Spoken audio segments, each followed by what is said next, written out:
Okay, cool. I don't have anything to drink. That's fine.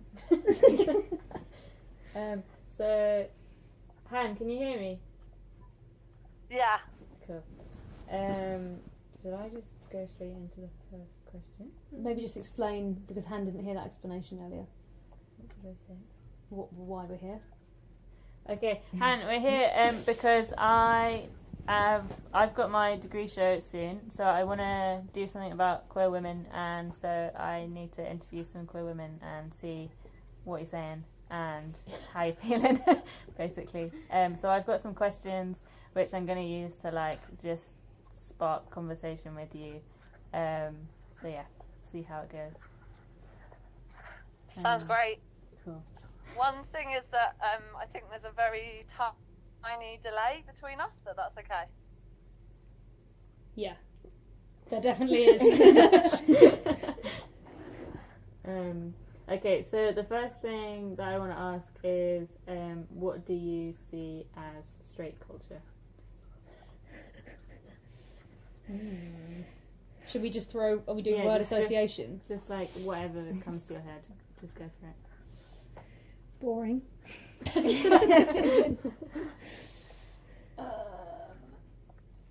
Just so like ingrained and coded, like from so early on, like that thing that you hear sort of parents saying about their kids, like, oh, you know, he's such a ladies' man already, and it's like a 3-month-old child like, looked at a woman, and you're like, okay, how can we impose it on ladies? He loves, milk from his mother's breast. What a ladies' man.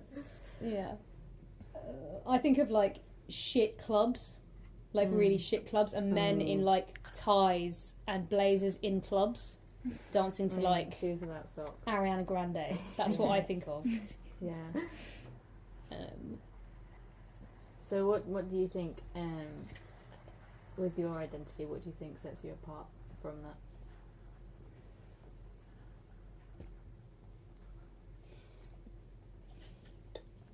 Or like, say, what do you picture being, like you just talked about straight people in bars, what do you see as queer people in bars? Or? I feel like Charlotte, I can hear you the least out of everyone. I'll move the you phone a bit speak closer. a tiny bit louder. Do you want to repeat what you just said so Han can hear?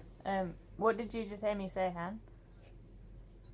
No, I didn't. Okay. Too quiet, sorry. So I just said, what do you feel sets you... Wait, what was it? What defines you as being outside of straight culture? Hey, I don't have a mortgage, Yeah. and I don't go to John Lewis.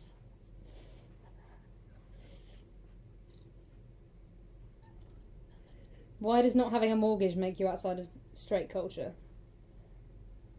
It's like, I guess I'm maybe a bit older than like most of you, but all of my straight friends are like, that's all they talk about are their mortgages, John Lewis, the new kitchen, the new carpet, obviously pregnancies and babies and all that shit, but like almost more than that is like how the project of their home.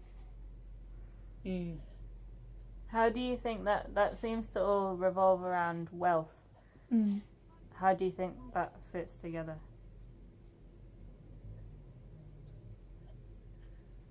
Yeah, I guess. I guess it's that trajectory, isn't it? That like, yeah, is like so ingrained. Like Phoebe was saying, the kind of the path that you're following, which is saving the money. You need to be in a pair. Yeah, it's just like the footprint journey that's already kind of laid out that people are following. I guess wealthy or not, but certainly like accruing wealth. To be able to do that is a part of it that we're taught we should do. And it feels like once you kind of, I guess not universally, but like once you exist like at least partially outside of that framework, by like not being straight, and therefore like that whole like thing that's laid out for you not really applying properly anymore, then either you start to like notice the things about it that you aren't interested in it anyway, or like it doesn't make any sense for you anymore, or you can't achieve that thing, and so that whole like life path feels less like set in stone. Yeah, it kind of feels like there's more options outside of that, like of way, like it feels like the straight route is like really predetermined, and like the project is like setting up the family and like protecting the home and like all of that stuff. And as like maybe when you step outside of that, there are just more, like in some ways, like because it's more difficult, you know, to have like children or whatever. Like there are just more options for every stage of things.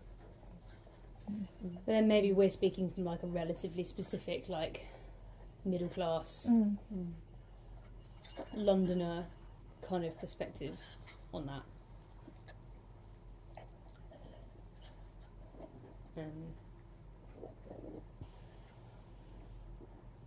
What was the question you asked? What defines you as being outside of straight culture other than not being straight?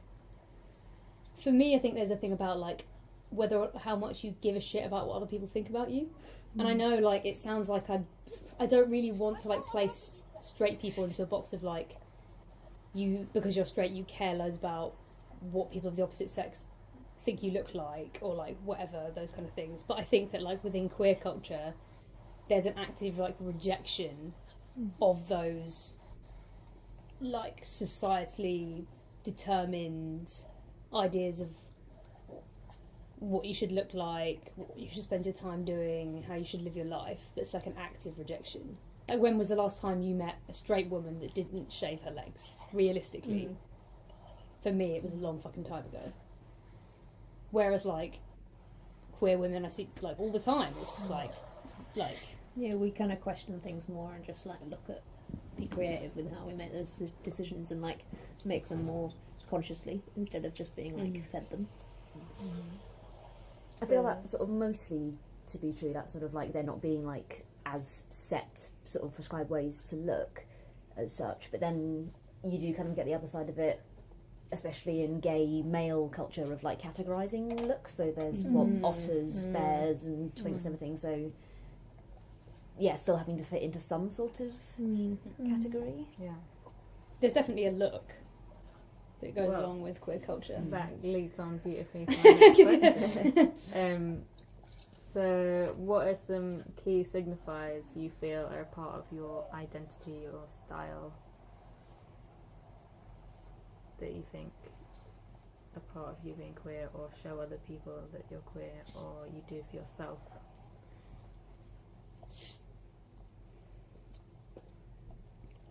Badges. I've got a little badge on my jacket with that quote from Pride when he's like, "Die, your gays have arrived." So it's quite small, but like I hope that if anyone sort of passes and like recognises it, it's like, it's one of them Gays.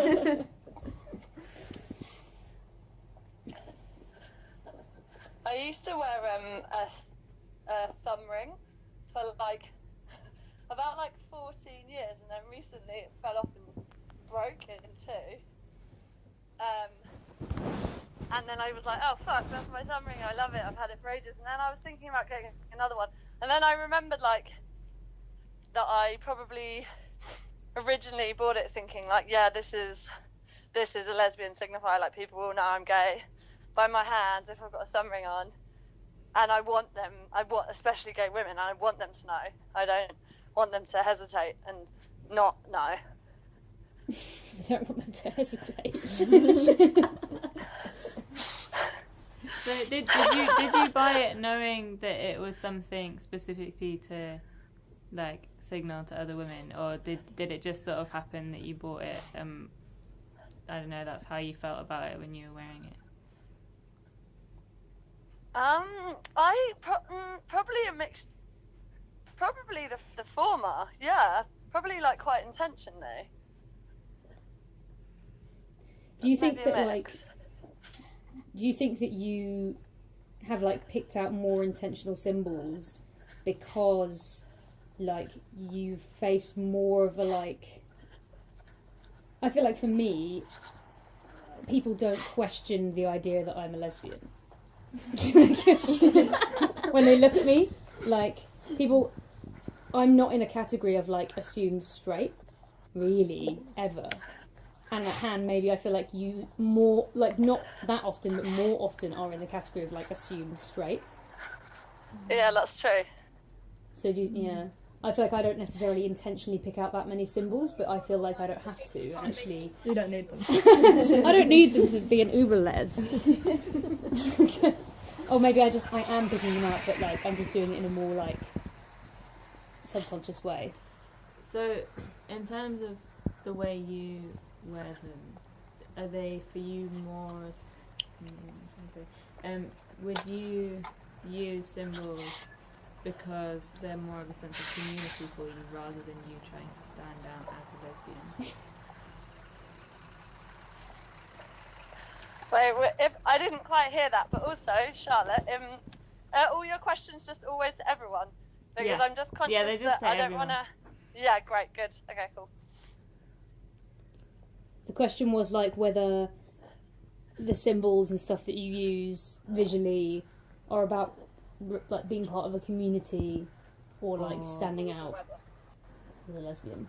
Yeah. So like Han, you said that with the ring, you wanted to wear it because you wanted other women specifically to know that you had it and you were a lesbian, and Ellen said that she doesn't wear things because she already looks quite a lot like a lesbian. So I was wondering if it's less of like a standy outy thing and more of a sort of personal community type thing for her wearing symbols.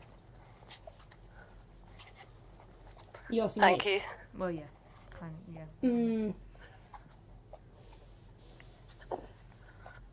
I guess so, and I think I also would like to think that the way I present myself has like slightly broader, like politicized dimension to it, which is like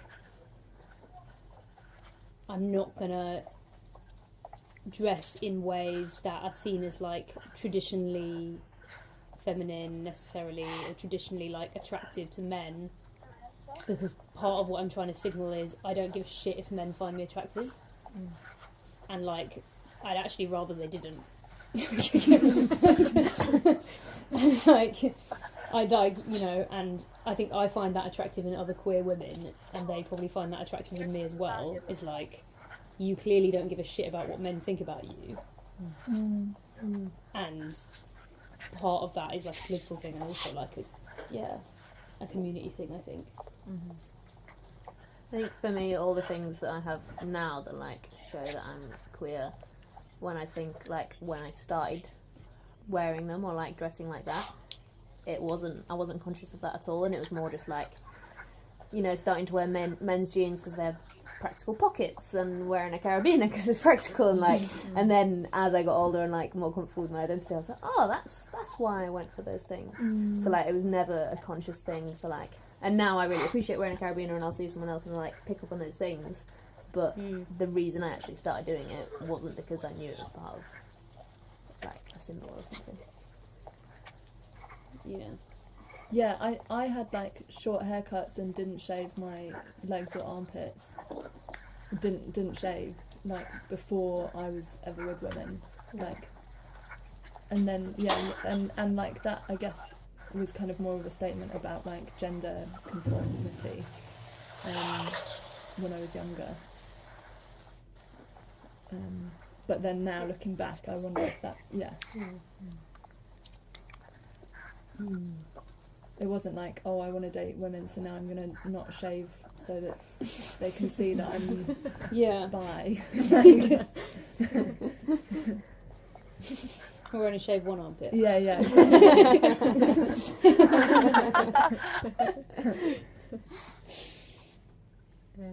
Oh my god, is that what like an undercut thing is? Yeah. And I never even knew. I mean, some of them have become so classic or like ubiquitous now, like undercuts. Yeah. That I guess they are still like symbols of like queer women's kind of visuals. But that's another point. Like, you know, I've always worn like baggy shirts or like Yeah. patterned shirts, but then now they're just in every shop, so it's not really, initially it was like, because I wanted to like show that in how I dress, but now it's just like everywhere, so it doesn't have that same like weighting behind it. Because it's become fashionable. Because it's become, Again, especially in London. yeah. Dressing masculine feels like a statement, but then actually still like a lot of straight women will still not present completely feminine because of so many reasons, like just wanting to be more practical, wanting to not get creeped on by men, like there's so many reasons that a woman wants to hide that femininity. Do you think they're like, if I'm like out at a club or whatever, out in the real world, I feel like I can still tell when someone is straight or not, if even if they're like dressed, like if you like took into each of the individual pieces, they would like, it would be like lesbian. Like they have an undercut, they're wearing this shirt, like this is the style of jeans they're wearing, these are the trainers they're wearing, this is the type of bag they have. Like each of those things individually, you're a lesbian. But then I still look at them and go, no, I don't think you are.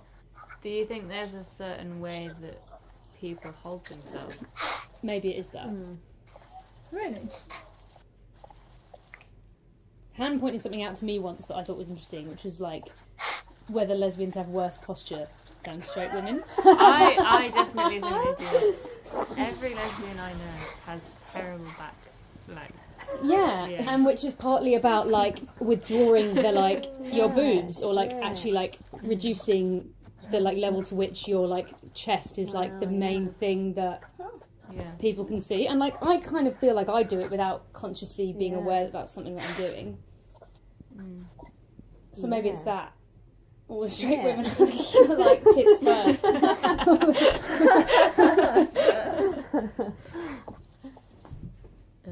Do you do one tit in, one tit? Slide. Okay, so I'll move this on a little bit. How much of your identity do you think comes from previous generations, or you can relate to historically?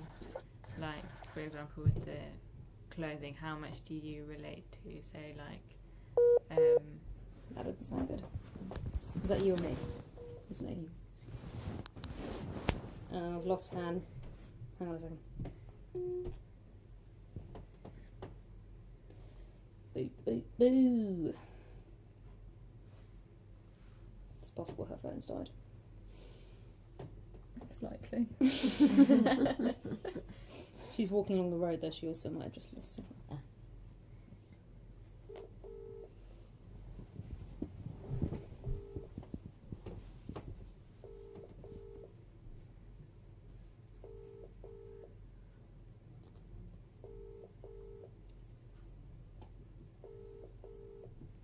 I'm ringing you. How can you be texting me?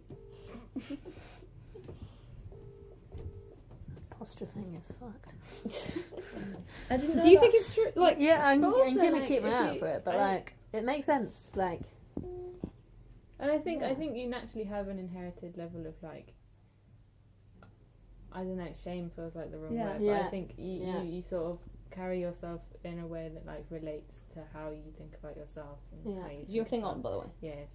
And like I think that's projected when you go just to a gay bar and you're surrounded by loads of queer people, because gay men are often really like just confident and are in their own space, and even within that space you have queer women who are there and they're often quite withdrawn, and so there's still that divide between how you hold yourself in those situations.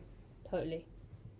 And you notice it especially when you're in that like rare space of like just queer women. Like there's no gay men there, there's also no straight women there. Yeah. Like, yeah, when we were at that club night, the like Female Masculinity Appreciation Society, or whatever it was called, and it was basically almost entirely lesbians, if not like entirely lesbians, completely dominate, like complete like domination, and the like whole tone of the room felt completely different. Everyone's like attitude felt like really different. Yeah. Everyone was just like dancing with their tits out. And like no one even batted an eyelid. And there was definitely like this just sense of like people being at ease with each other.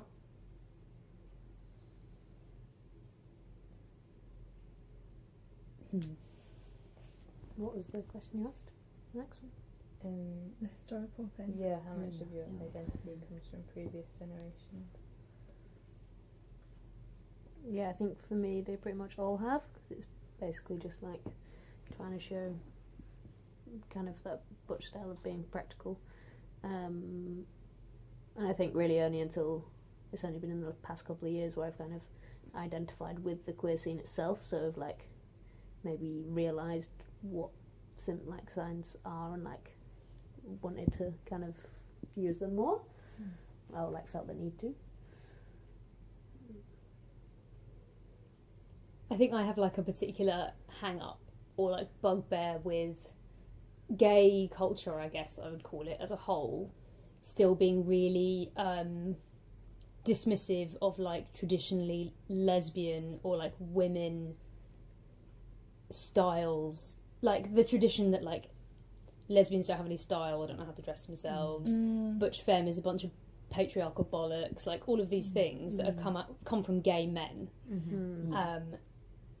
and like come up, and I feel like are internalised by lesbians a lot as well, like, and will like idolise gay men's culture, but not necessarily lesbian culture in the same way, and so like I definitely have a like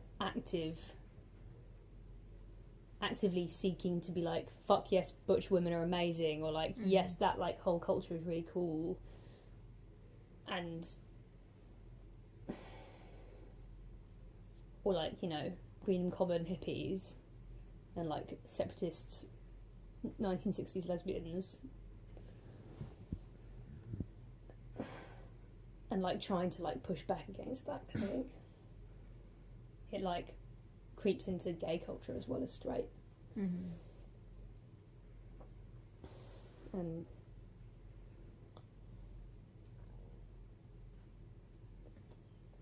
so how do you think those stereotypes have like changed over time? Because like I feel like they're quite, I don't know, what you're saying about like butch femme stereotyping, that seems to have been quite everlasting like throughout history, and it's always been really preyed upon and really hated, and like, and yeah, I guess that's still really applicable now.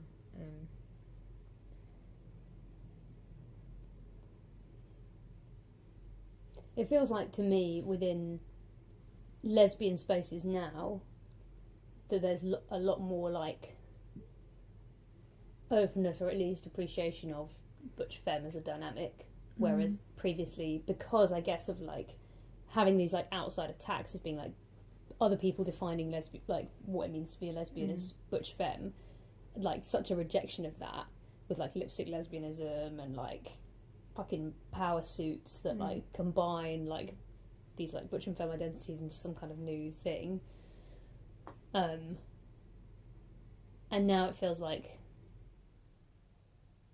that's kind of evolved back, like kind of come a bit full circle, or like people are actually like starting to critique that a little bit and be like, oh no, actually that was kind of a cool thing, like we shouldn't just like completely write it off just because the outside world doesn't appreciate it or understand it or like know what it means.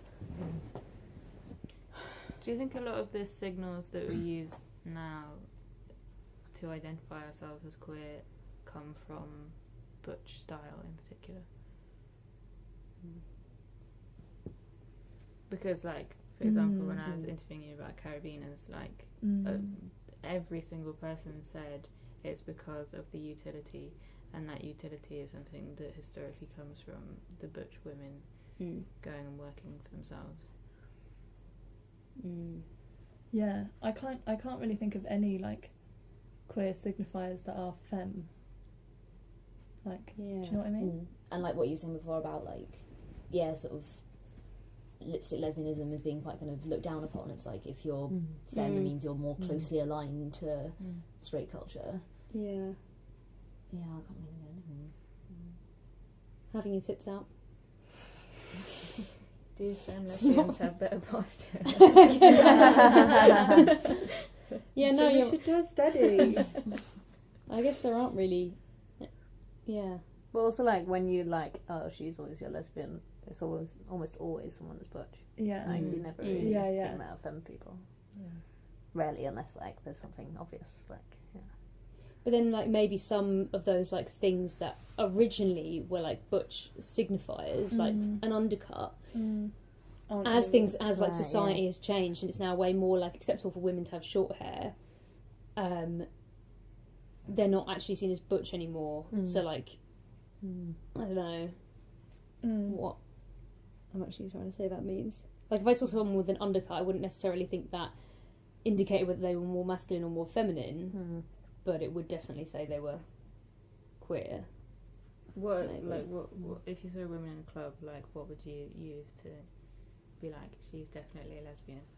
Because, I mean, Like, yeah, I've what- got a lot what of would go straight through friends who your have head? undercuts. Yeah, that's what I was just Yeah. thinking. So, like, just that thing on its own is never, like, sure sign. Yeah, It's If you always a like- combination of Do you things. need a bingo card? Yeah. Thankfully. If you went into a club and you saw a group of women, what would be your initial thoughts to be like? how this they woman is how queer, they're or- interacting with people. Is usually- In what way? Are they flirting with a woman? Do they like, you know, just like obvious, like, are they holding hands with someone? Are they like, yeah. Also, I think how they're interacting with each. If I saw a group of queer women together, I feel like you can definitely Yeah. tell them when you see a group of straight women together. Like, I Yeah. feel like there's don't know more of what a it like rowdiness or like. I guess it actually is a kind of a violation of like femininity in a way, which is like kind of very like deeply ingrained in a way that we're not even aware of, being like reducing yourself in public space or like being quiet, being like polite, whatever it is. And I feel like queer women are much less like polite, just more like rowdy in public space. So maybe that actually is that. Mm-hmm. Like, That's an Interesting. interesting translation from like the having bad posture thing and sort of reserving yourself backwards, but then in public spaces being really rowdy and when you're as a collective. if you're as a group, yeah. Yeah. I guess that's like internalized homophobia, but like externalized pride. Yeah. Well, it's like not wanting to be singled out on your own, but Yeah. feeling like Yeah. mob mentality. Queer mob mentality. So from my research that I did before, I learnt that there is very, very little written history about lesbians. What do you think it would be like if we did have a dense written history? And If we had a how- what history? If you did have a dense written history, like how would you feel about yourself? How do you think you would be? Do you think you'd be more confident? Like,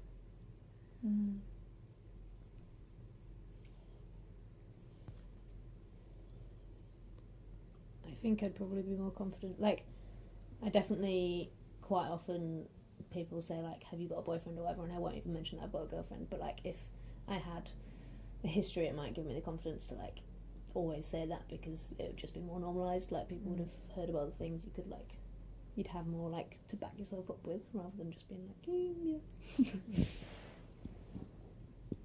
it's kind of like a way of validating yourself because you have something to support your life. And I guess there'd be like more mainstream examples. Like now, all the examples kind of thing are like the extremes that like regular people just wouldn't know or like would also find like too hard to relate to or whatever. But if we had like a dense history, it might have like, yeah, would be more normalised. Is there something almost quite, I don't know, like exciting about the history sort of being so hidden and like having to really sort of like trace back and be like, I don't know, 50 odd years ago, like, oh wow, so that was like, you know, she was lesbian, or like, oh, there was like a kind of hidden history going on there. Like, the fact that it is in sort of history so kind of sidelined or just not really talked about, that when you do find those moments, it's really like sort of stirring. I think for me, like, it's within the biggest difference would be within like gay culture and the way that the broader LGBTQ community sees itself, which at the moment is still like it sees itself as a male community with some women that are also there. And I think a part of that is like because women have been written out of queer history as well, in Britain at least, because, you know, it wasn't technically against the law, so there wasn't that like moment where lesbianism became decriminalised, or like the AIDS crisis didn't affect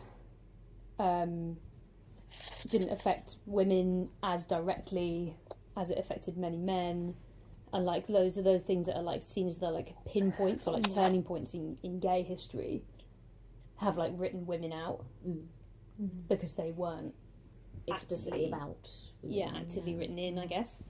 And so for me, like, the biggest change, had we had like a properly written history of like any of those things that included women, would be that within the queer community there was like there would be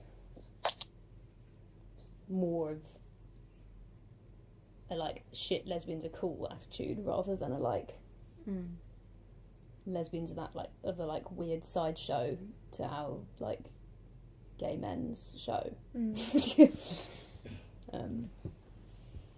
think also maybe like kind of following on from Phoebe's point, like now when you think of examples from the past, like you read about a woman who was like openly queer in 1920s or whatever, you're like, wow, that's incredible. Then it like inspires you to kind of be more like, like proud if they of it could kind do of it thing. then, So why it's can't like they do it now? I'm wondering what the effect would have been if there were just like a fuck ton of examples. Like, would it mean that I wouldn't hold that as important, and like it wouldn't give me that same inspiration to be bolder with it, or like would there being more examples just mean that I like found a place to slot in and identify, be like comfortable identifying as that easier? I don't know which way it would have swung.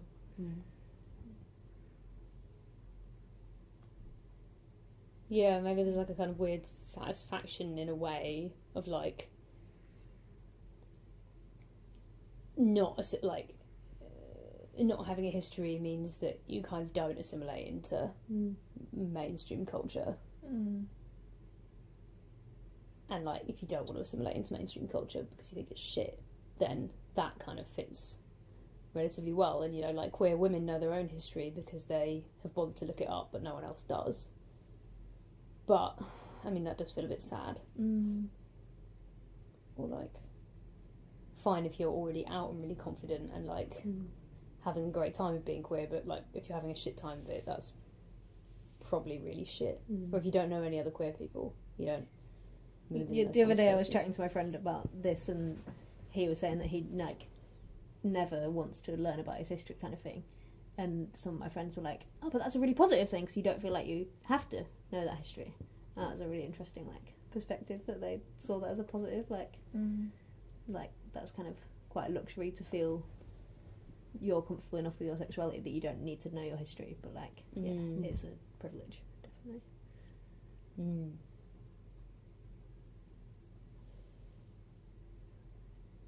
That's interesting, because I think understanding your history gives you a reason to have pride over it. And so it's interesting that you feel that person didn't feel like they needed to sort of fill any space at all, or like understand where they were coming from.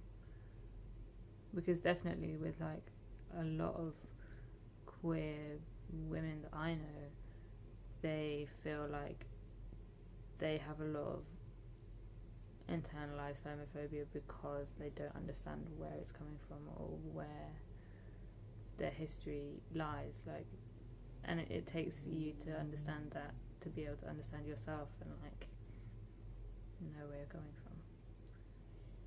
And also, like, I feel like that internalized homophobia thing, it kind of like, when you only have the same like 2 examples or 3 examples that you can refer to, it like narrows the categorization of like what a lesbian is to be so narrow that you're like, oh, but I don't want to be that really specific thing, so I don't really want to be a lesbian. Like, if you don't want to look like Ellen DeGeneres, then you can't be a fucking lesbian because there aren't any other lesbians. So, like, maybe actually if there was, like, a history where we understood what, like, femme lesbian culture is, then we wouldn't be having this fucking problem where we can't identify what a femme lesbian looks like, because we would have more signifiers to, like, actually understand what that looks like. Mm-hmm. Maybe I'd be wearing a dress now if there was loads of examples of lesbians in histories wearing dresses. Yeah, if there wasn't only one type to keep kind of referring back to. Is that just... No, it's just a text from my mum. Is Han back? I think so, yeah. You back? Yeah.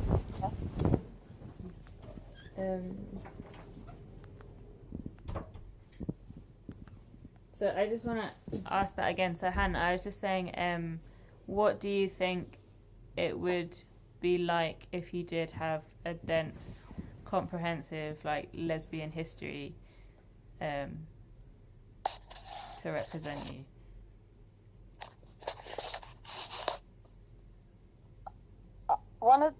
I think probably for me, one of the things that I would find value in that for would be like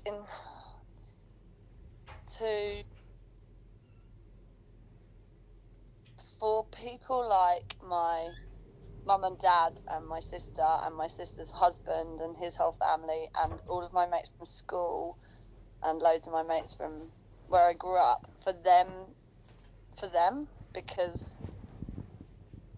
I feel like that would give me a much more solid foundation to be like, see, you know, like, it's not just me being weird or trying to explain things and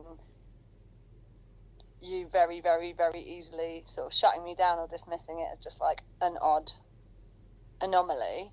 Like, there's this whole popular culture and like cultural history that actually you can't dismiss, and you know, and I don't have to try and argue things like that. I'd find so much value in that.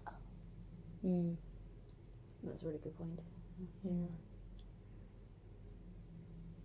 And it's like, it reminds me of that, like, classic trope about, like, bisexuals, right? That if a man is bisexual, it just means that they're gay, and if a woman is bisexual, it just means that they're straight. Because, like, gay men are ultimately, like, accepted as an existing category, and lesbians just kind of aren't really. Like, they're not really given the legitimacy to exist as a category of human. Yeah. And, like, maybe that's kind of part of that.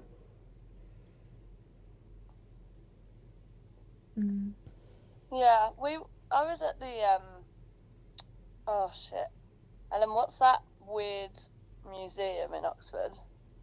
Pitt Rivers? Yeah, and like, they had in LGBT History Month, they had a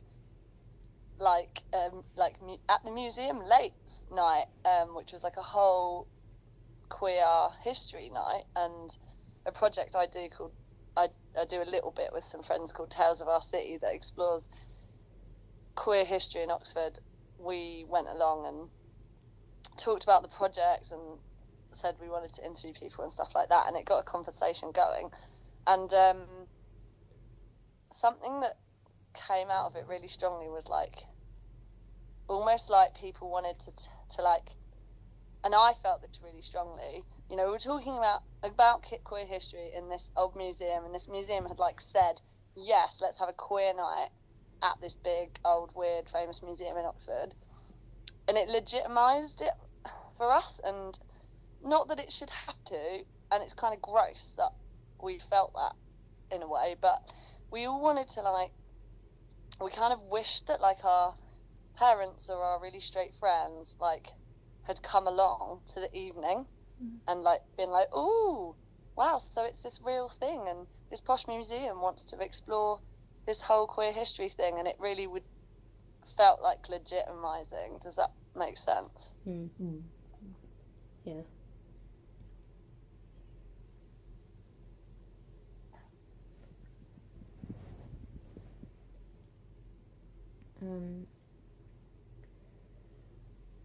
So So my next question is, do you think straight people are aware of any of the struggles of being queer now?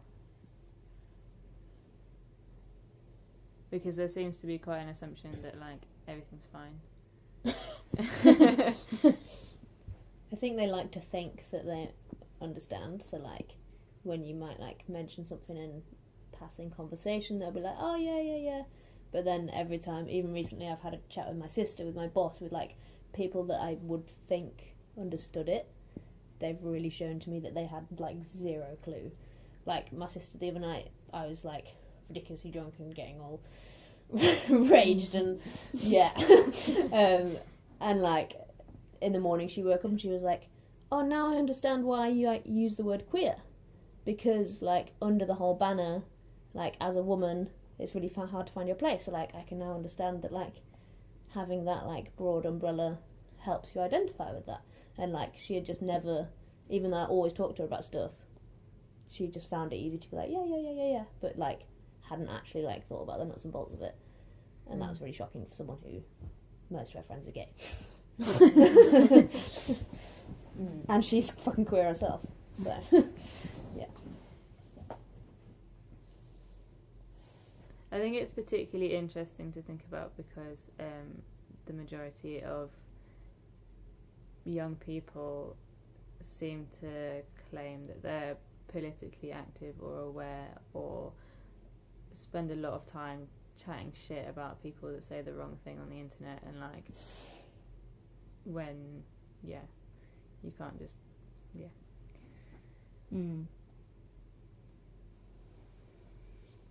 And also like people just think that, I mean it's true, like in the UK we have one of the most like comfortable situations for queer people, so like people might think about when they hear about like gay rights, they're thinking of like the extreme, like in Africa where people are getting murdered for it, like, but they don't think about, so they just assume that we're okay because we're in relationships, like you might live with your partner, like therefore it's easy.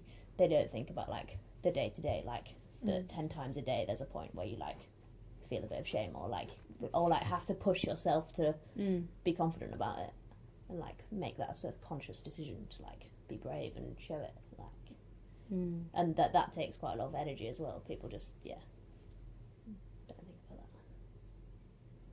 that. I think for me, I have this like maybe slice of what I'd call almost queer guilt, whereby I didn't sort of know or didn't acknowledge, or whatever word you want to use, that I was queer when I was like a teenager. So I felt like I kind of got to skip out that sort of tricky, like, you know, puberty, identity crisis, who am I don't know, do I fancy girls, what's going on, and like, you know, haven't even been in like a, you know, relationship until fairly recently, so I feel like personally quite privileged to have like somehow managed to bypass a lot of what people would define as the struggles. And like there was never like a big sort of dramatic like coming out moment, and you know I knew that even if there was, my family wouldn't really mind, and like awareness of privilege there. But I found like when I like told my mum, I knew that like I kind of felt like I knew she was going to be fine with it, because like I know my mum and I know like her political beliefs and like all of this kind of stuff, and she's like broadly kind of aligned with me on how she thinks about the world. But like I was still shit scared of doing it, and I was like, why the fuck do I feel so fucking nervous about this thing when I know that it's gonna be fine, kind of, but also like really don't want to do it. really don't want to do it. And like it still feels, even in the most like accepting of spaces, I still never like operate on fully the assumption that like straight people will be fine. Will be fine with it.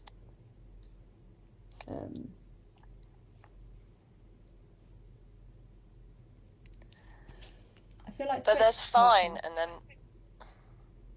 Sorry, go on. You go, Han. Is that you, Hannah? Yeah. Do you want to talk? Go on. No, you go ahead, because I was going to talk about something different, but you're responding to Ellen. No, not necessarily. Just talk. Go, Han, go. Oh. Pressure. That there's fine. It's like, what is fine though? This is the point, right? It's bullshit. It's like, oh, I hope I'm sure they'll be fine. It's like, why can't we expect much more than fine? Mm. Like, I can give 3 examples where it's not fine, but straight people think they're fine. So, the first one is my sister, who tells me, like, no one cares that you're gay, so I don't know why you're worrying about it. No one cares. Or simultaneously, as a 32-year-old woman, she has never told a single one of her friends that her sister, her only sister, and most of them have met me, is gay. Mm. So how come at the same time it's fine and no one cares, and I should, like, not be worried or bothered about it, but but she's never told anyone, ever. Mm. Like, she wouldn't admit I had a girlfriend. And then the second one's like, all my friends, when I have dinner with them and I've known them for like 20 years, like, yeah, it's fine, like, they're not bullying me for it, but at the same time, do they ever ask me about my relationships with women? Do they ever ask me about my sex life in the way that they ask each other about theirs? No. So it's fine, but it's not more than that. And then, like, at recently, my new housemate, when we needed to find a temporary housemate, and he suggested someone at work, I was like, remember to say at the very beginning that I'm a lesbian or queer woman or whatever.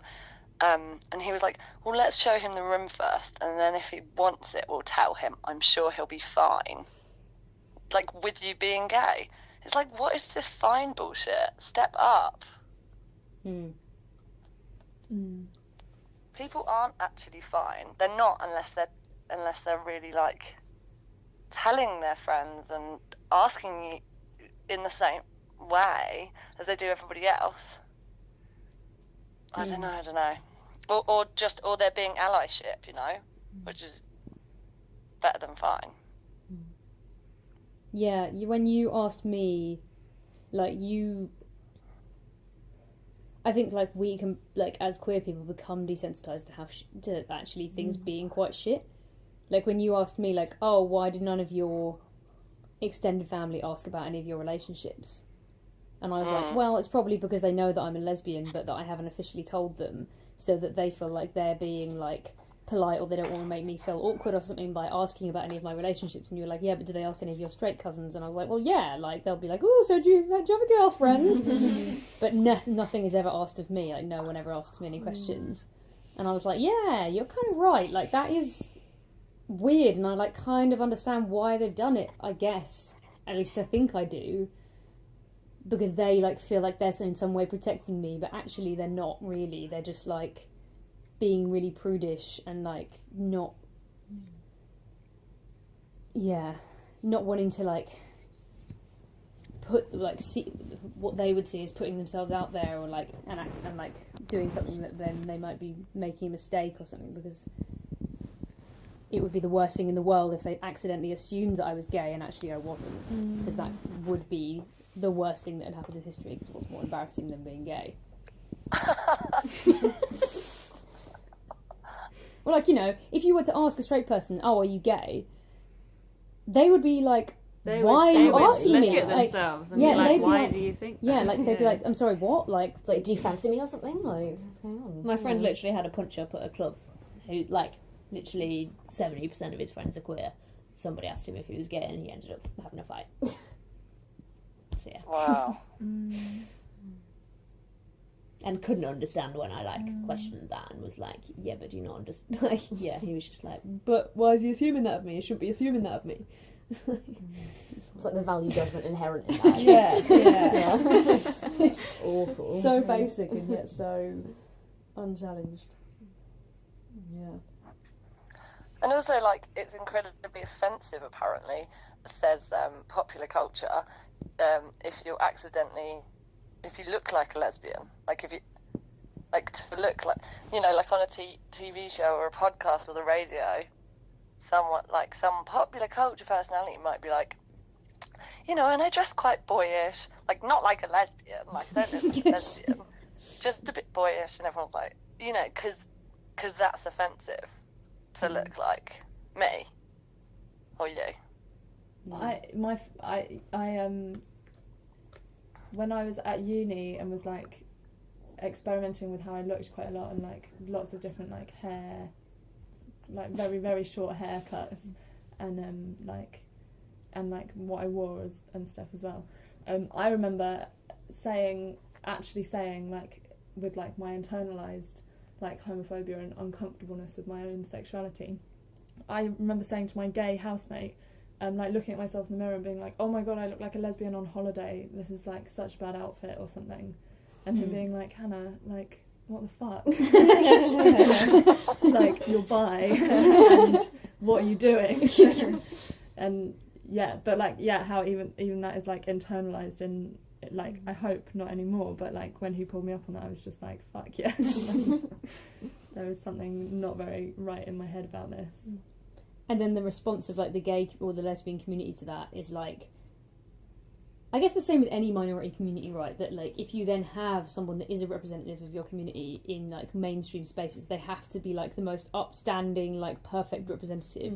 So like if it's like, and for lesbians that means that you have to look like the most norm person in the world. Like doesn't look anything like a lesbian. If you're in like a TV show or like something that's trying to portray like modern lesbianism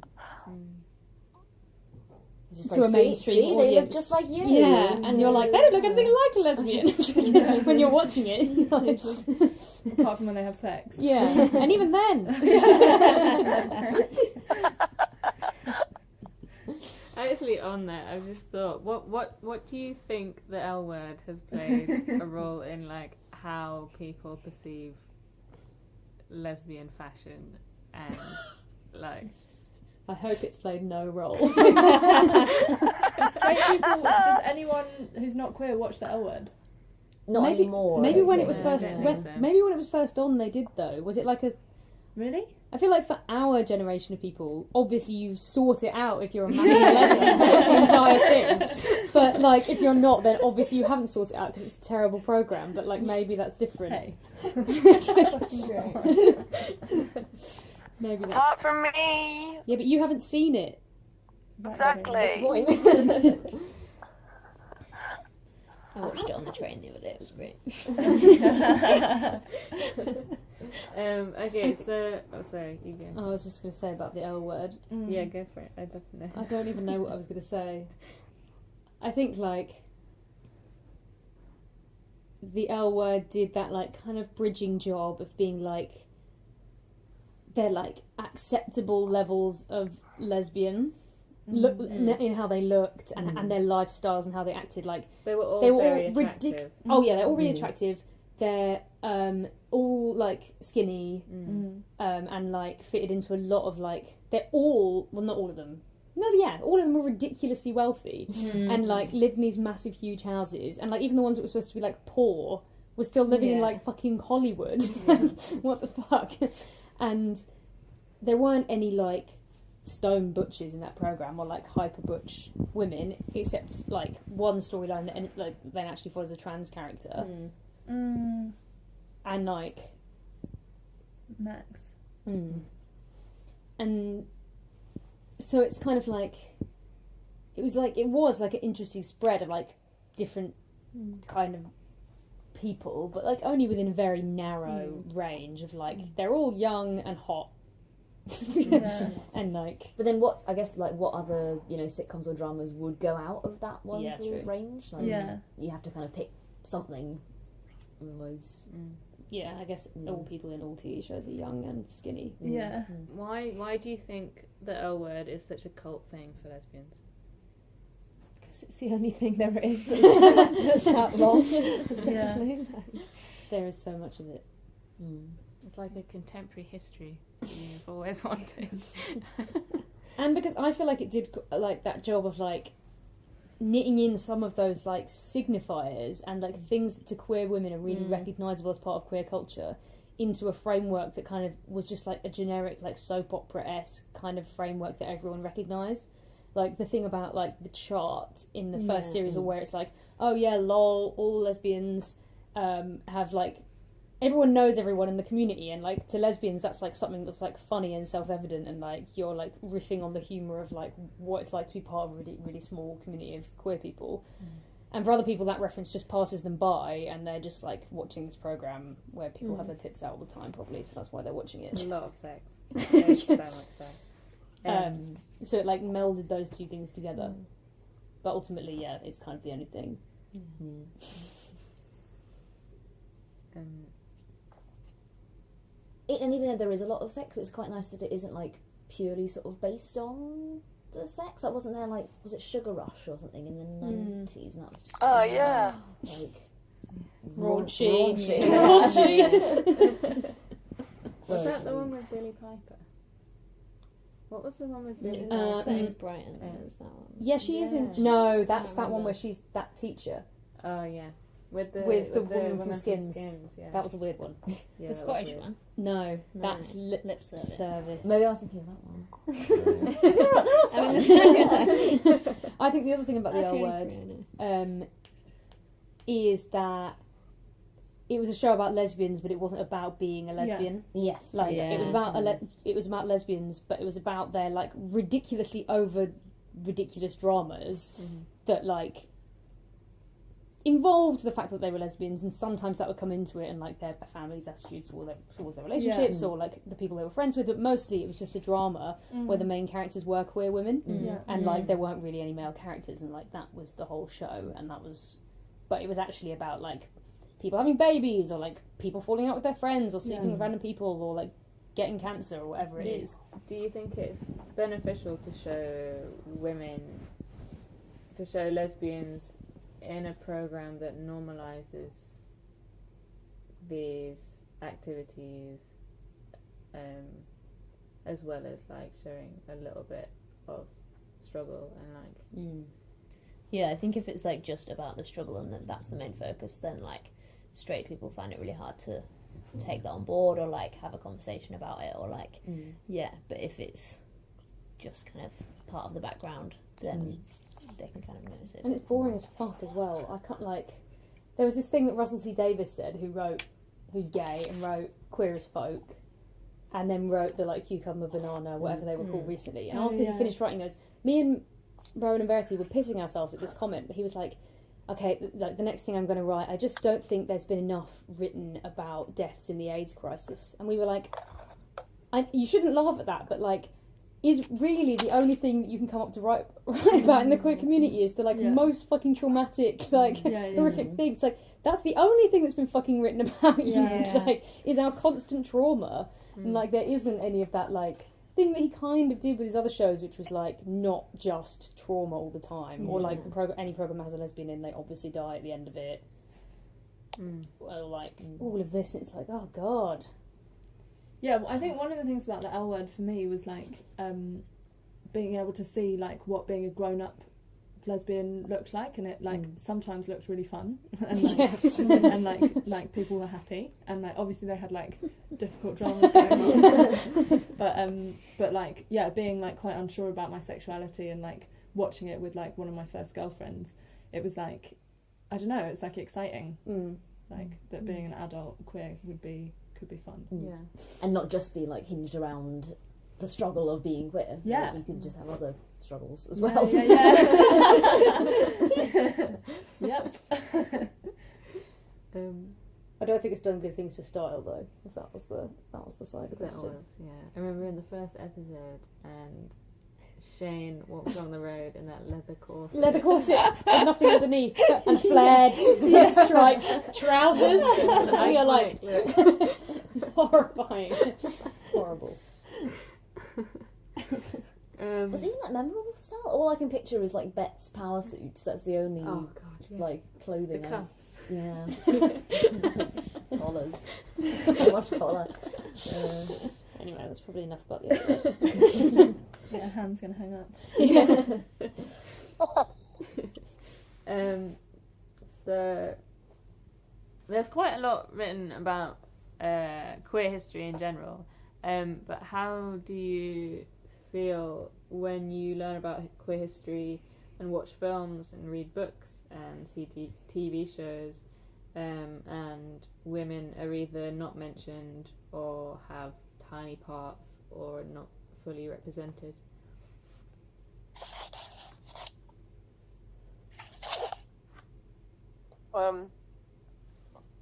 I guess the film Pride, Yeah. which is a great film, also really pissed me off in the representation of lesbians, the characters and the way that they were ridiculed and hyper stereotyped. But then I had conversations with other queer women that weren't annoyed by that.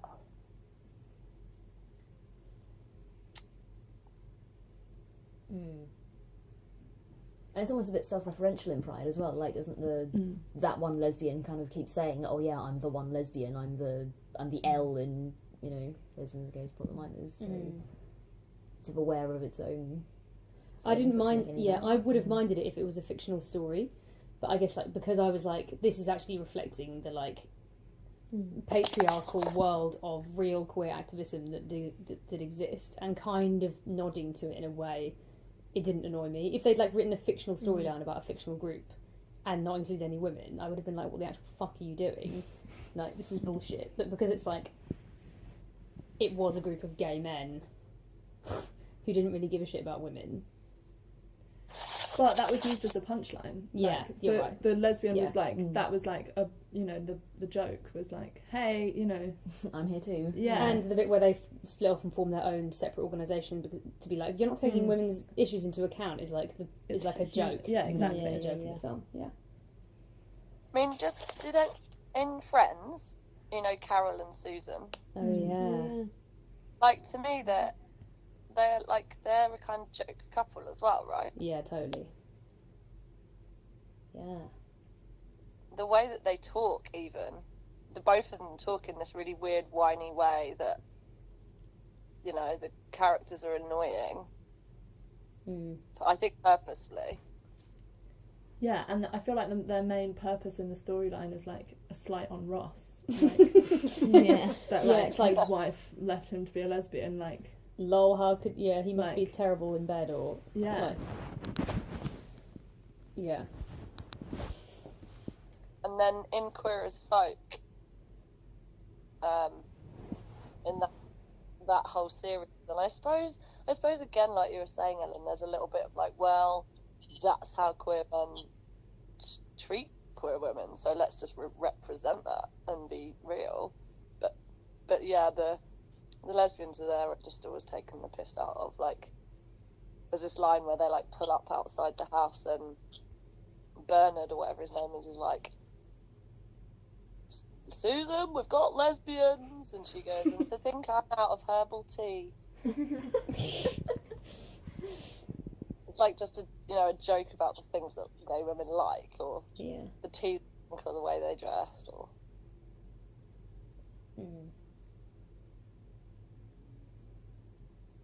I think it plays into that thing about history a lot that angers me and allows for the continued cultural domination of men in queer spaces, because in their heart of hearts most gay men ultimately believe that queer history was written by men about men, and in the same way that mainstream history in their heart of hearts most historians do believe that history is about men, and that's why all history books are about men, and it kind of allows that to continue to blossom as or just be really subtly understood as a just base fact about what queer culture is, and it's then repeated back at you in the culture we then create for ourselves. It's just it's a bit boring, really. I think a lot of lesbian characters are often always angry and having to step up and speak out against them being the joke, which kind of, I guess, like creates either like very angry queer women or like queer women who don't want to be that, so like just don't strongly identify as being queer. You kind of get the extremes of it. It's kind of interesting that queer women are always portrayed as having struggle, because it implies that there is a recognised struggle there by the people that make these films and write this history. And but it's just like written simply, it's like, yeah, they're struggling, they're always complaining, they're always this, they're always that, but like it doesn't go into the like actually why is it difficult, actually how can yeah, and it almost makes it easier for them to like bat it off if they always like say, oh yeah, lesbians are struggling, lesbians are blah, blah, blah. It means everyone accepts that that's a thing, but doesn't have to question why it's a thing. But then I kind of try and question my own reactions to stuff a little bit, because then when I do see like mainstream dramas, whatever the fuck they are, like fucking like The Bill or adverts on TV that have like normal lesbian couples as characters in them, I'm like, what the fuck are they doing? Like, they're fucking dickheads. Like, how can they have done that? Like, my like instinctive reaction is negative towards that, because I'm like, you're just fucking trying to like either you're just trying to like squeeze some profit out of like another group, fucking Subaru, or like or I have like a reaction against it that is like, no, this isn't your thing. And then I'm like, should I really be feeling that way? Like, maybe I should be like celebrating if there's like a normal seeming lesbian character in something, but that isn't like how I feel necessarily when I first watch it. I feel like very kind of protective almost. Well, isn't that because queer people still aren't in control of how they're depicted? Yeah, I guess so. Like, someone else still gets to decide what it looks like, even if it is like a better portrayal. Yeah, it's probably not a queer person making that decision. And I guess the examples where like the actual story that's being told is told from the perspective of a queer person, I don't feel like that. Majoritively, it's the same for women, especially in film.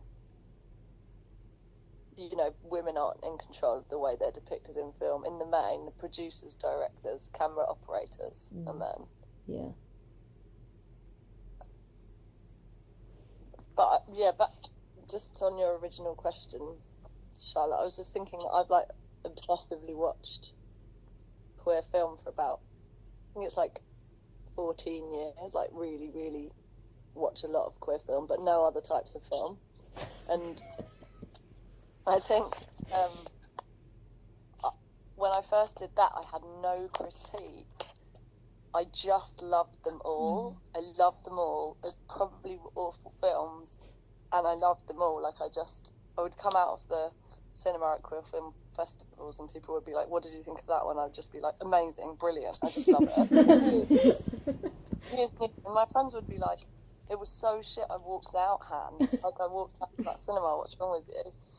And now I've noticed, like, maybe in the last 5 years, like, developing a critique and actually getting quite critical about it. And I think it was because, to begin with, I just loved seeing lesbians in film. Like, I was so starved of that in mainstream cinema and culture that it was like getting this fix, and like no matter how shit it was great, and I wanted to see more because at least there was some representation.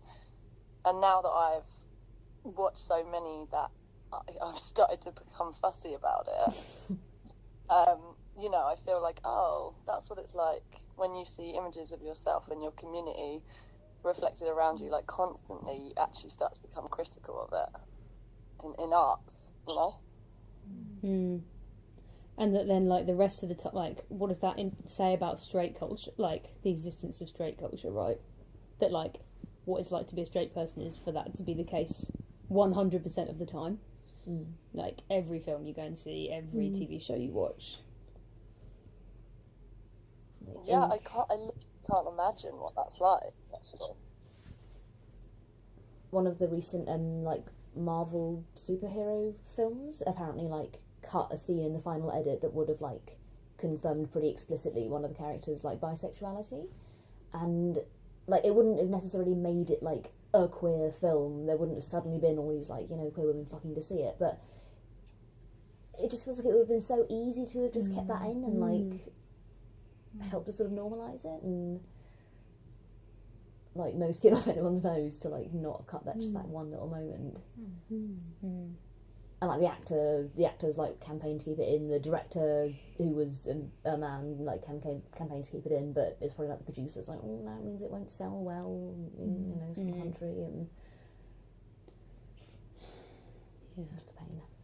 Yeah, it's quite telling that there's like a whole internet subculture of like lesbian blogs and stuff which are like devoted to like analysing so heavily like the very few cultural references that we do have. You know, it'll be like oh, in fucking like Finding Nemo 2, there was like two women who like were walking next to each other, and everyone was like, oh my god, it's Pixar's first queer couple. And like, this is all we get. And there's like hundreds of articles being written about this like tiny fucking moment.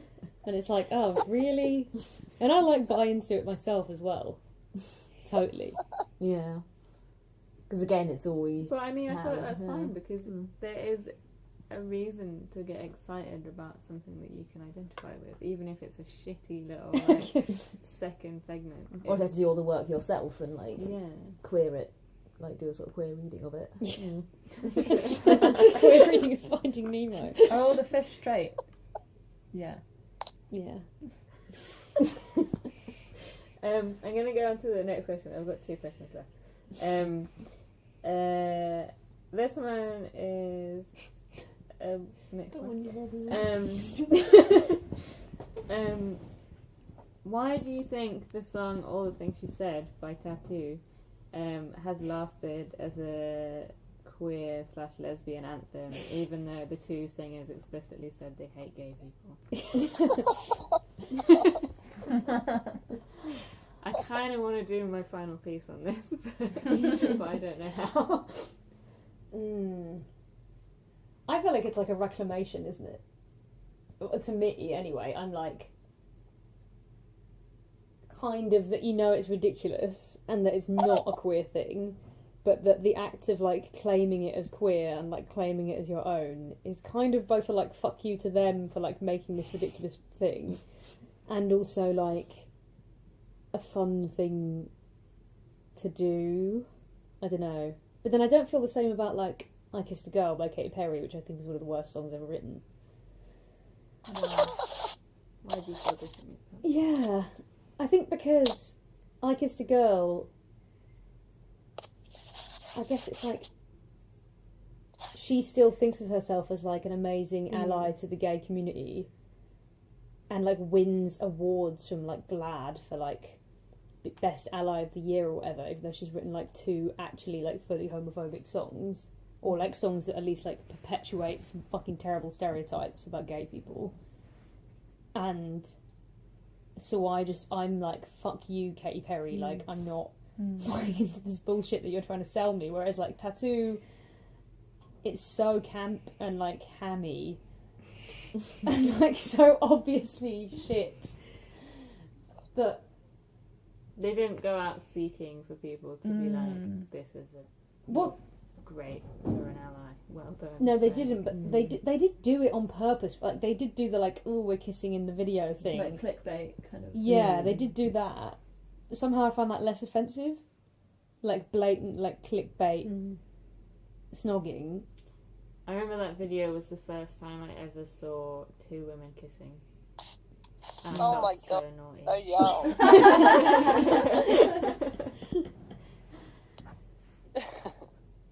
Yeah. But it's a weird one, like, it's interesting that it's such a loved song.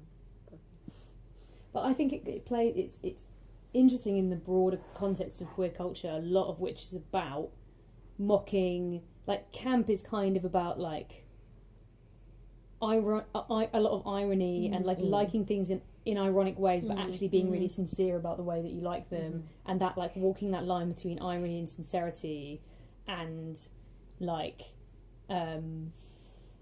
they kind of are that line. Like, are you dancing to this song in an ironic way, or are you taking it really seriously? And you never really know, and that's kind of the joy of it.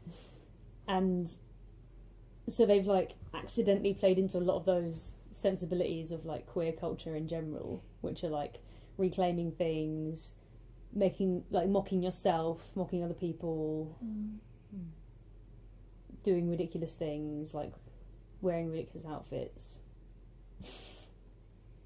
Why is it all about being ridiculous? And Because we don't have the choice to be normal. Like, we never fit into things, so we just like have to make the most out of not fitting into things. Yeah. but why is the natural response to then ridicule yourself? And Because otherwise you'll be sad and cry all the time. Yeah. I guess like culture is always defined in like opposition. Like culture is in a way always oppositional. You're defining yourself against something else. Either like if you're mainstream, if it's mainstream, you're defining yourself against like outsiders, and like the other way around, I guess, is also applies. So if mainstream culture takes itself really seriously, then queer culture really doesn't. And mainstream culture definitely takes itself very seriously. Okay. This is the last question. This is the most important one. Oh god.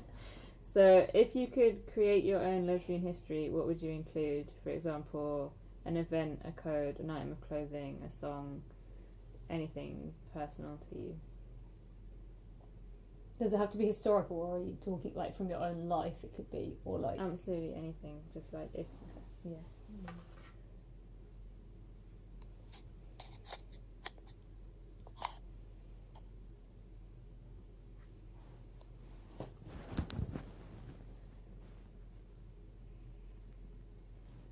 This records for so long.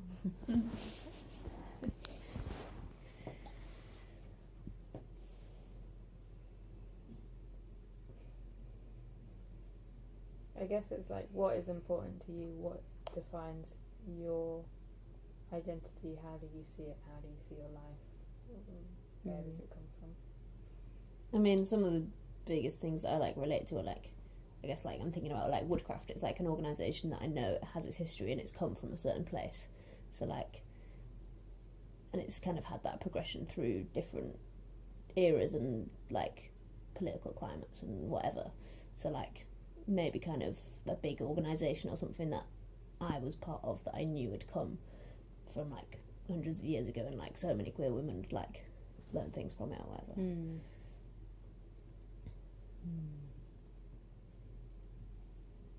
It's also like, I'm also asking, how would you like to be represented? Like, if you had a history, what would it include for you?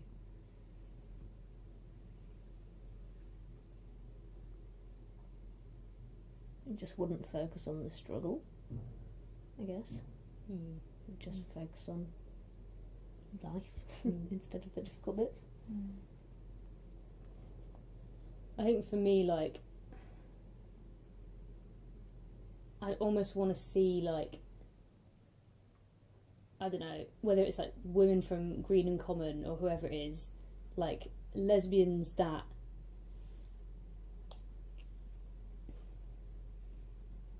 have really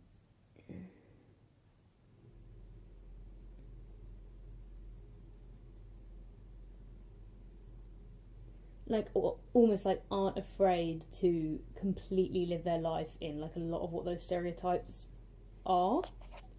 And like I kind of would love, if I saw like a gallery of lesbians, I would want straight people to be affronted by some of those pictures and to like go in and be like, those people look terrible, or like they like, what the fuck are they wearing? Like, why are they doing that? And maybe for that to like in some way start to challenge people's like ingrained assumptions about what is like what is acceptable in our culture, and like realise their own deep-seated assumptions about what is acceptable, and like celebrate people from the past and present, I guess, who have like very visibly chosen to live outside of that, and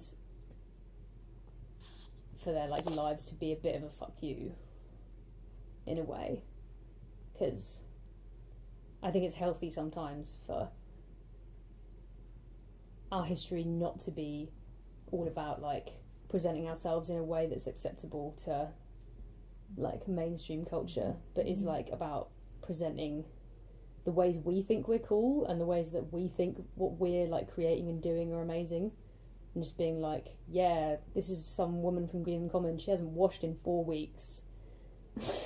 she's got a massive unibrow, her tits are out and her jeans are filthy, and she's being dragged away by the police, and she's covered in mud, and she doesn't give a single shit that's like the like image that she's putting out to the world. And like, yeah, I kind of want people to be challenged a little bit in that way, alongside, I guess it's easy for me to say that as someone that's like relatively comfortable with themselves and is like in a position where that isn't something that like would panic me, because I know that like, you know, I'm not coming from a place where I've experienced like homophobia in any massive way. But I do think there's an importance about like offensive lesbian culture being included in there in some way.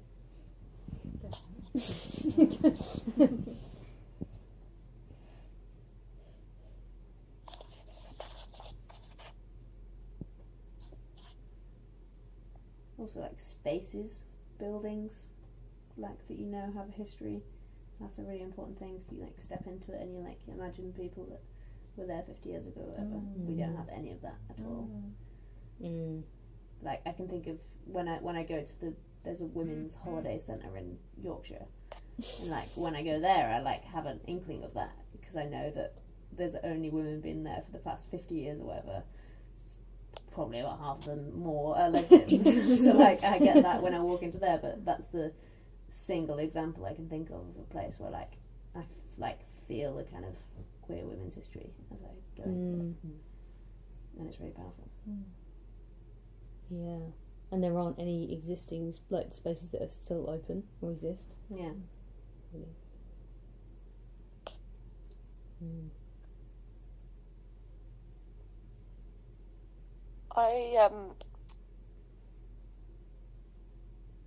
I think I would include like some formative stuff, like the Club Ghetto in the West End for me. Probably like and this is like, proper, I went to uni privilege, like the LGBT plus sort of society that was at my uni, I reckon was important. If we're kind of doing like, personal history. Tipping the Velvet, I reckon, was pretty formative book for me, and subsequent stuff by Sarah Waters. I'm trying to think of a thing that like speaks to like my childhood and rejection of whatever expected sort of femininity or heteronormativity was, and the way that I rejected that, but I can't think of that in an object or a piece of clothing, I don't think. Although I did, maybe. So like, as a very young teenager, I sort of went through this phase of obsessively wearing like really bright pink, and having Barbie everything, like Barbie covered in everything. I don't really know what I was doing there. For like a couple of years I did it, and I can't. My friend Philippa reckons she's got good like analysis of it in my queerness, but I can't remember what it was she thought. And then there's this other whole part that, for me, like sex and my sex life, and like how I feel about it, how I explored it, how I have it, is like really important in that history for me, and I don't know how to include that, but it was one of the first things I thought of, Charlotte, when you asked the question.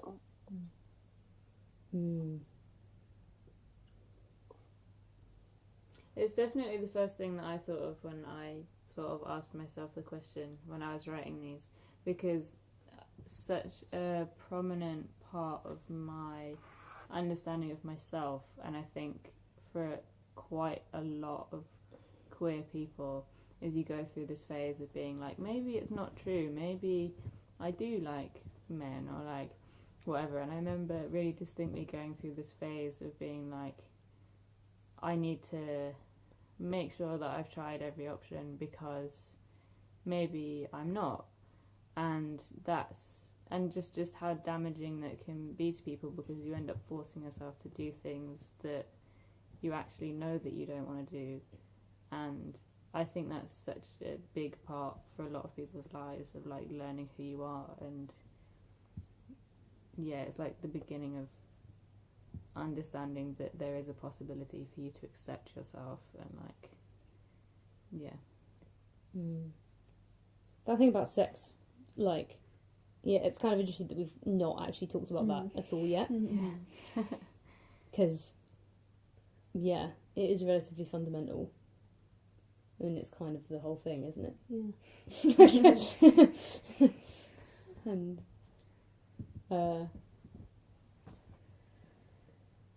I think, like,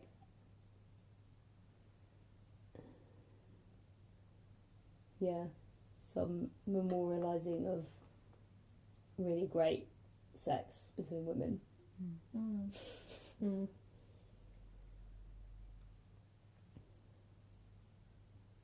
Especially because of, like, like that thing you said earlier, Han, about, if you're in a space that isn't explicitly, even just, if you're in a space that isn't entirely queer women, the idea that someone might ask you about your sex life, or you'd have a conversation about sex, is completely off the cards. Like, whereas, like, straight people will definitely have these, like, even innuendo-y conversations about, like, the types of sex they've been having or whatever the fuck. But, like, unless you're in a exclusively queer women space, those conversations never happen. And then they happen all the time when it's just queer women, because people are desperate to talk about all the great sex they've been having. Wouldn't it be great if you could, like, make an archive of all of the great times women have had sex? Like, flick through it, like, reading these stories. Like a combination of, like, Tracy Emin's tent thing with like the chart from the L Word in a big library.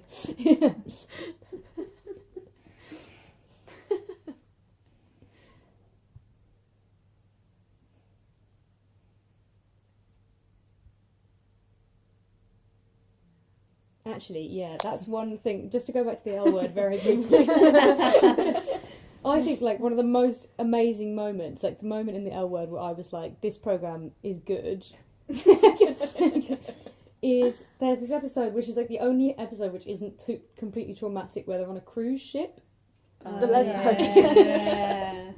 And the moment where I was like, this is really amazing for what they're doing, was when it's like Alice and Dana's relationship, and they're having this whole, like, kind of fantasy thing where Alice wants Dana to dress up as a ship captain and wear a strap-on under all of her clothes, and then they're, like, out for the evening, and, like, Alice is dressed in this really femme dress, and Dana's, like, dressed in this, like, ship captain's outfit, wearing a strap-on under all of her clothes, essentially, like, in drag, kind of, but not really. And that's just, like, this plot line that's, like, this kind of funny plot line. But I was like, this is, like, really amazing for, like, kind of being, like, really honest about talking about like sex and like fetishes and things that people actually want in the bedroom, and like making that funny but in a way that isn't mocking, and like kind of celebrating this like relationship. And yeah, and I was just like, that, yeah, well done. So that moment, I'll put that in the archive. That's good. Well, those would be the sensibilities I would want to be in the museum.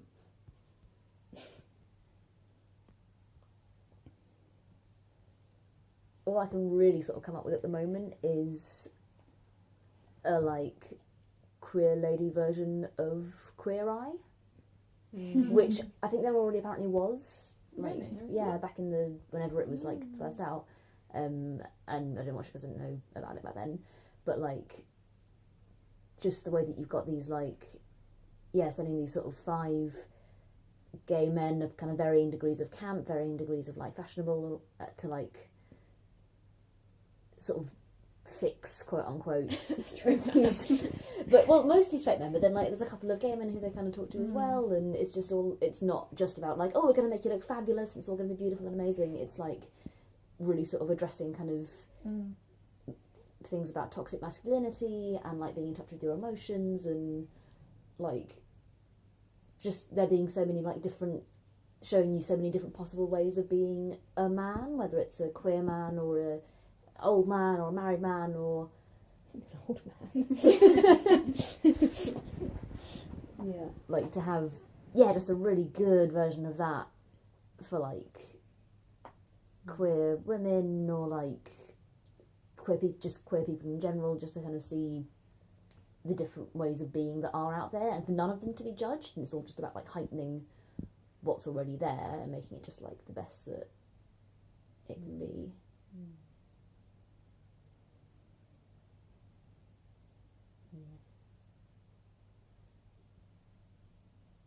What are the things women have to give, say, in the, say, like, in Queer Eye, you have, like, the different men doing the different subjects, doing, like, food, clothing, what your house looks like, kind of thing. What, if that was replaced by women, what would be the different elements that the women would bring to people's lives?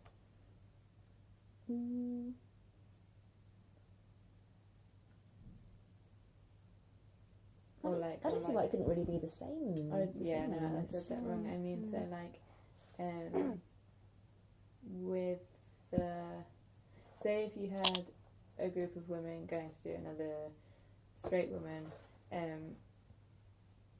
in the male Queer Eye, like you get the guy doing fashion who goes and like spruces up this guy's wardrobe, and like introduces him to colour, or like introduces him to like patterned shirts. If a woman went to spruce up another woman's wardrobe, what would she then introduce to this woman's wardrobe? And like,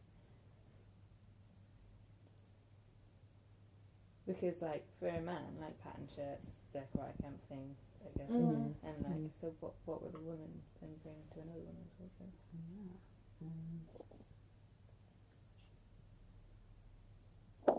A utility belt. Carabiners. Maybe like getting rid of things that are like uncomfortable, or like shit, being like, do you like this? Do you actually like wearing this? No, well then let's get rid of it. Like, That's good. Yeah. Jeans with pockets that are big enough to put things in. Functional bras. Like, all about utility and function. Yeah, because it's like about being like, fuck, you don't have to fucking dress in these things just because you think you need to be attractive. You can dress in things because you find them good for yourself. Yeah. And that would be the message. Yeah. You're like, fuck all these ridiculous men that have ridiculous expectations of you. Do it for yourself. Maybe you should make that for your piece. Not just making it as a Lesbian eye for a lesbian. What would it be I'm called? trying to say it eye for an eye. Lesbian eye Oh, for queer a eye for the straight guy. lesbian eye for the straight Gal. Wife.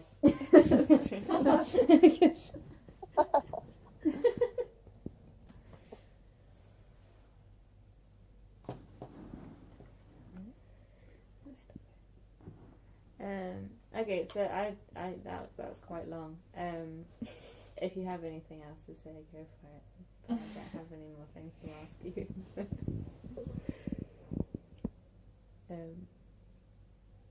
Thanks for talking to me. Thanks for inviting us. It feels really wholesome to have a group of women just chatting about women things. Pan, do you have any final comments? I've got like 4 zillion and loads of questions, but I just feel like we should do this more. Yeah. I'd really like to. And I'll probably ask you to again. Yay! Cool. Okay. Han, shall I I'm going to hang up on you now. Bye. Bye, Ellen. Can you ring me when you get home, please?